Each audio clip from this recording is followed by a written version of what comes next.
শোল মাছ বাজার থেকে নিয়ে এসেছে জ্যান্ত শোল মাছ। আমি এখন একটু মাথায় মারলাম, একটু খানিকটা নেতিয়ে পড়েছে।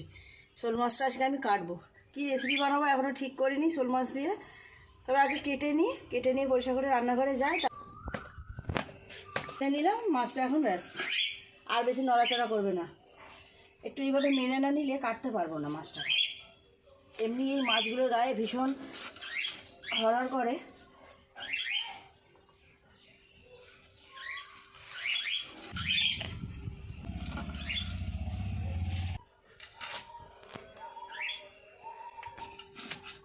খুব ভালো করে মাছটা দুপাশে আঁশ ছাড়িয়ে নেব গায়ে। শোল মাছের গায়ে কিন্তু খুব আঁশ থাকে, খুব ভালো করে এইভাবে ছাড়িয়ে নিতে হবে আঁশগুলো।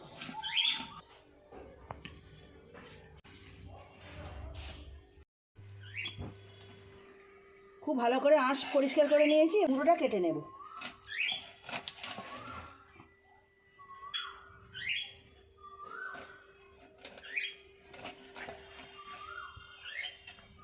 শোল মাছের গা ভীষণ হরহরে হয়, একটু সাবধানে কাটতে হবে।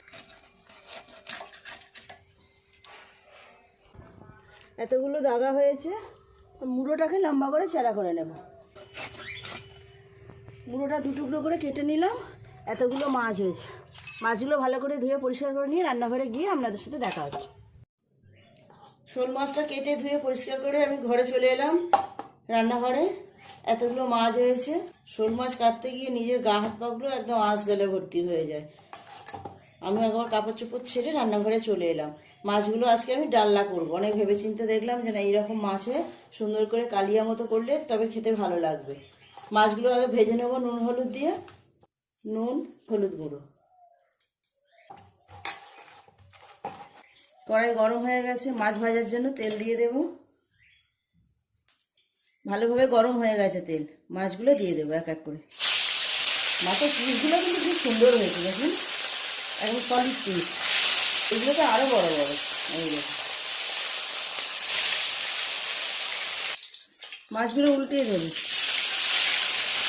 দুটো পাশই খুব ভালো করে ভেজে নেবে। মাছগুলো ভাজা হয়ে গেছে, তুলে নেবে।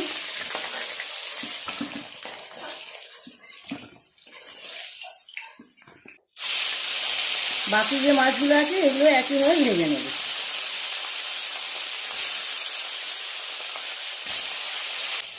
শোল মাছের কালিয়ায় কিছু আলুও দেবো আমি। আলুগুলো কেটে ধুয়ে পরিষ্কার করে নিয়েছি।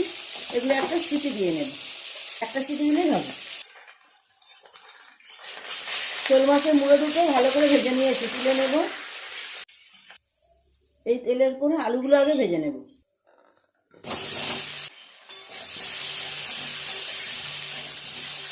নেড়ে চেড়ে একটু হালকা করে ভেজে নেব, তুলে নেব। আলুগুলো ভাজা হয়ে গেছে।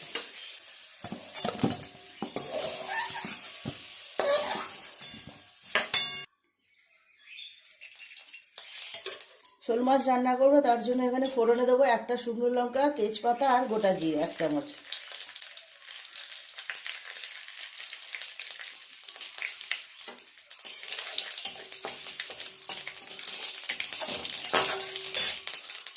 ফোড়নটা একটু নেড়ে চেড়ে ভেজে নিলাম। দিয়ে দেবো কুচিয়ে রাখা পেঁয়াজ। পেঁয়াজটা ভালো করে ভেজে নরম করে নেব। শোল মাছের কালিয়ায় আমি তো আলু দিচ্ছি, আপনারা চাইলে আলুটা নাও দিতে পারেন। পেঁয়াজটা খুব ভালো করে ভেজে নিয়েছি। এর উপর দিয়ে দেব বাকি মশলা, আদা রসুন বাটা,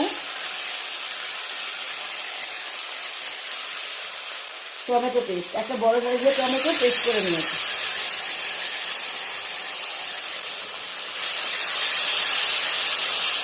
একটু নেড়ে চেড়ে সমস্ত মশলাটাকে এইভাবে একটু ভেজে নেব, কাঁচা গন্ধগুলো চলে যাবে। তাহলে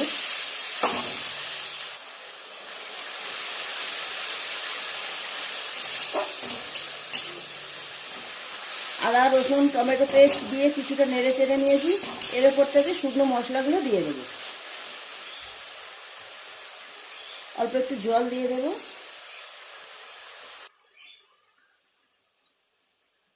হাফ চামচ লঙ্কা গুঁড়ো দেবো, 1 চামচ দেবো হলুদ গুঁড়ো, জিরের গুঁড়া ধনের গুঁড়ো একসাথে মিশিয়ে 1 চামচ দিলাম, আর দেব স্বাদ মতো নুন।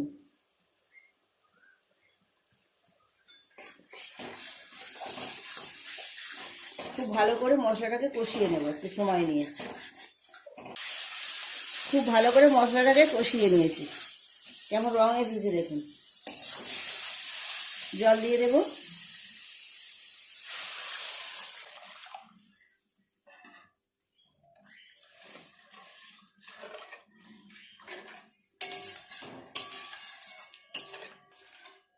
ঝোলটা ফুটে গেলে মাছ আলু সব একসাথেই দিয়ে দেব।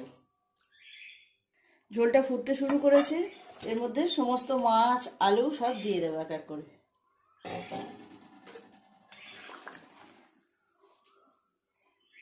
শোল মাছগুলো ঝোলের মধ্যে দিয়ে বেশ কিছুটা সময় ফোটাতে হবে, ঝোলটাও অনেক কমে যাবে। শোল মাছের ডাল্লা বলুন কালিয়া বলুন, এতে কিন্তু বেশি ঝোল ভালো লাগবে না।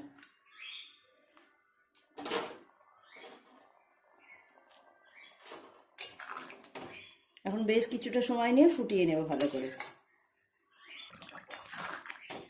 মাছগুলো আলুগুলো দেওয়ার পর বেশ অনেকক্ষণ সময় নিয়ে ফুটিয়ে নিয়েছি, আর একটু গ্রেভিটা কমে গেলে নামিয়ে নেব।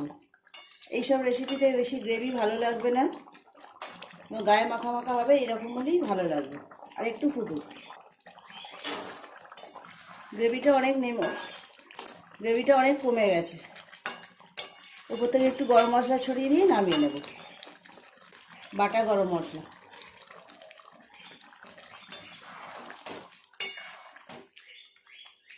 নামিয়ে নেব।